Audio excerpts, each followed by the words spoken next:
Снимаме железница, древна баня.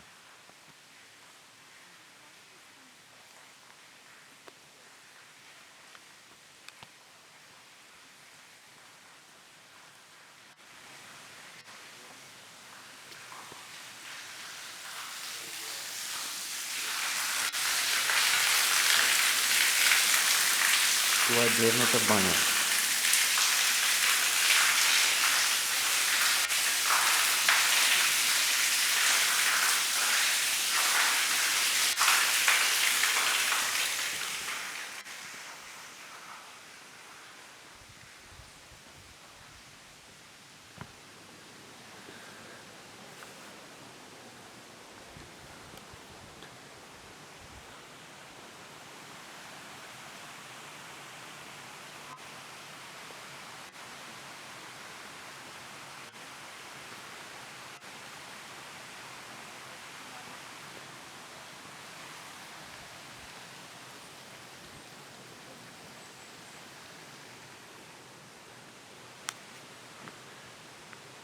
Само го дръж така, просто го дръж и не фокусирай мене.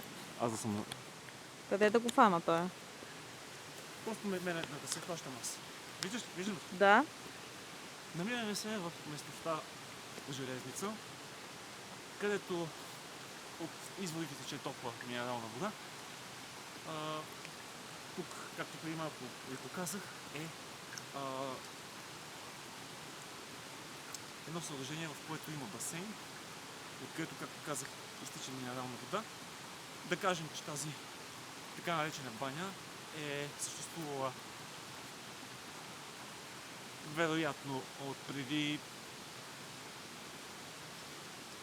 възможно е 500 години, където хората са се къпали.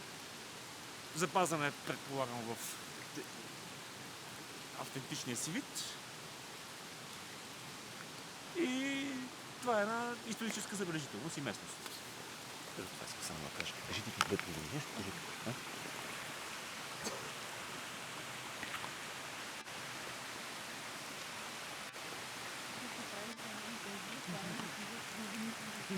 Я не знам как махам.